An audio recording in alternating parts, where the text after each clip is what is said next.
Hello and welcome to your English language class. Today in this class we will be taking up chapter number 3, The Footsteps Die Out Forever, written by Charles Dickens from your course book. Okay. So first of all, let us take up the warm-up.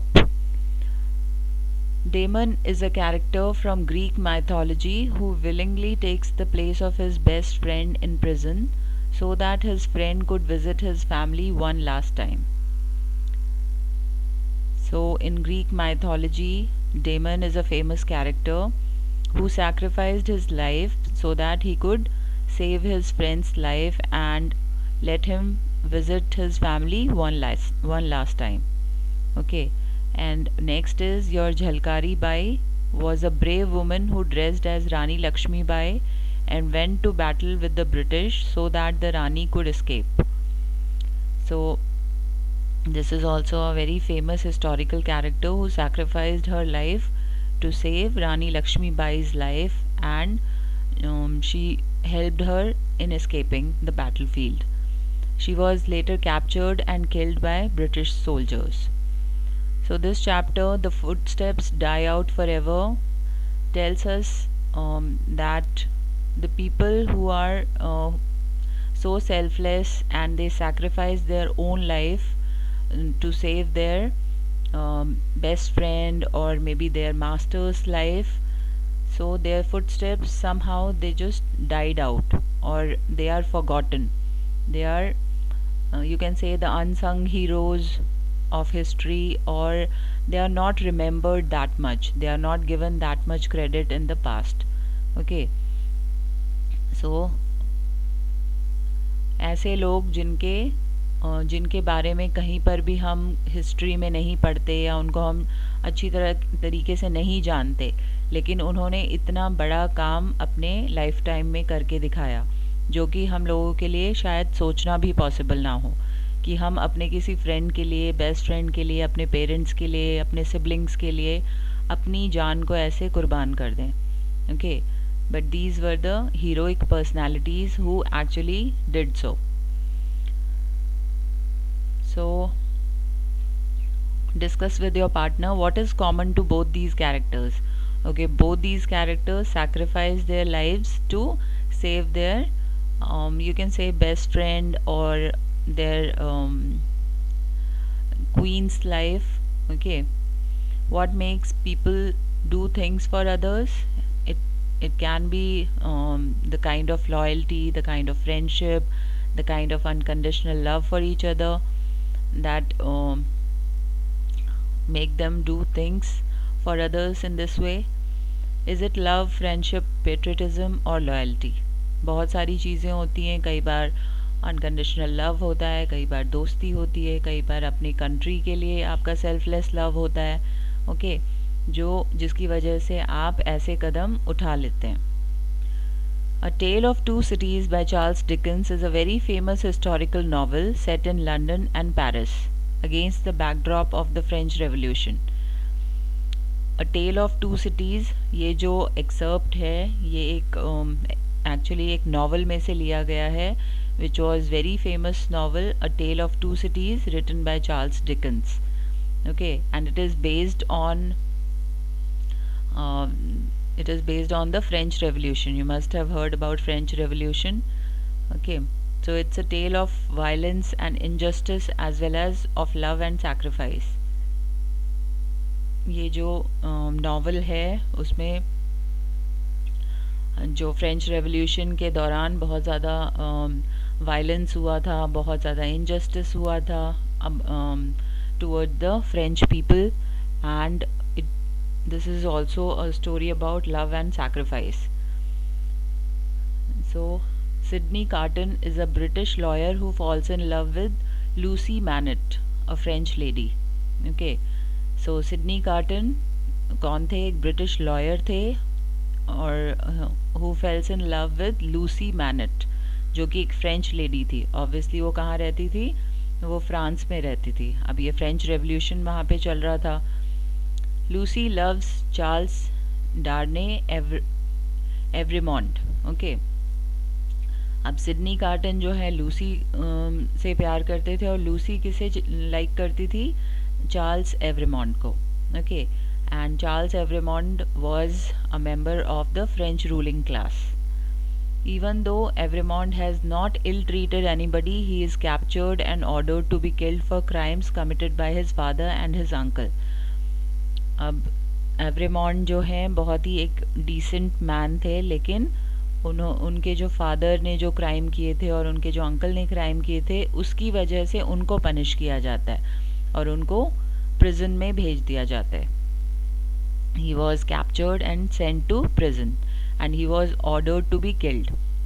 Okay, so on the day of the execution मतलब जिस दिन उन्हें फांसी की सज़ा होने वाली होती है, तो उस दिन क्या होता है? Sydney carton uses his physical resemblance to Evremond to save his life. अब सिडनी कार्टन और जो ये थे Charles डार्ने एवरेमॉन्ड, they were lookalikes. Okay, वो एक दूसरे के हमशक्ल थे. तो सिडनी कार्टन क्या करता है? अपने इस हमशक्ल होने का फ़ायदा उठाता है और एवरेमॉन्ड की लाइफ बचाता है, क्योंकि वो जानता था that Lucy used to love Charles Evremond. Okay, so Carton gets inside the prison where Evremond is being held and with the help of a spy he secretly changes places with Evremond. और Sydney carton जो है वो चुपके से एक spy की help से उस प्रिजन में जाता है और जाके एवरेमॉन्ड को वहाँ से निकाल देता है और खुद उसकी जगह एवरेमॉन्ड बन के प्रिजन में रुक जाता है. So this excerpt is about the last hours of Sydney Carton's life as he is being taken to the guillotine along with the other members of the nobility. अब ये जो एक्सर्प्ट है इसमें Sydney Carton who is acting और who has become Charles Evremond, okay, and who is to be executed in a few hours, जिसको अब फांसी की सज़ा मिलने वाली है, तो उसके जो जीवन काल के लास्ट के कुछ आवर्स थे उनके बारे में ही ये जो चैप्टर है वो है.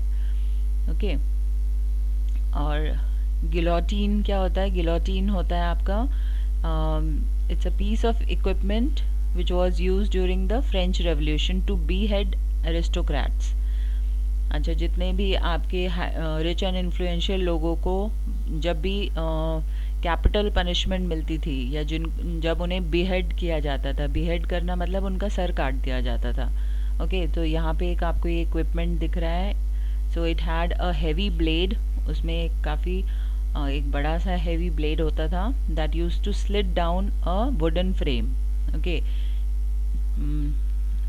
और इसमें बीहेड किया जाता था जो भी एरिस्टोक्रेट्स या जो भी रिच एंड इन्फ्लुएंशियल लोग होते थे उन्हें. ठीक है, इस तरीके से उनको कैपिटल पनिशमेंट मिलती थी.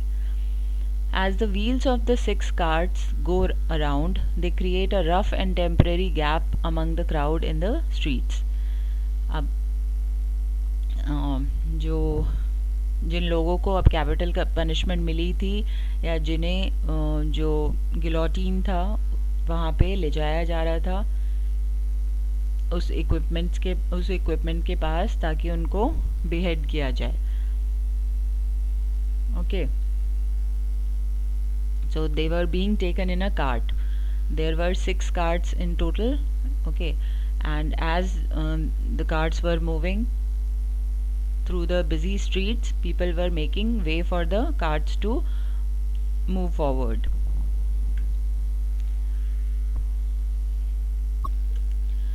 The people in the houses are so used to the spectacle that there are no curious faces at the windows and no one pauses in their work.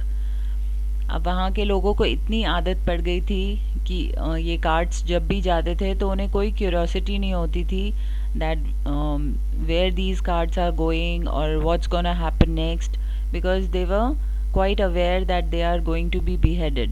Okay, but their eyes survey the faces in the cards. लेकिन वो चुपके से उन faces को ज़रूर देखते थे जो कार्ड्स में लोग बैठे हुए थे, उनके डरे हुए सहमे हुए फेसेस को ज़रूर देखते थे. Some of the riders observe these things on their last ride calmly while others look on with a lingering interest in life.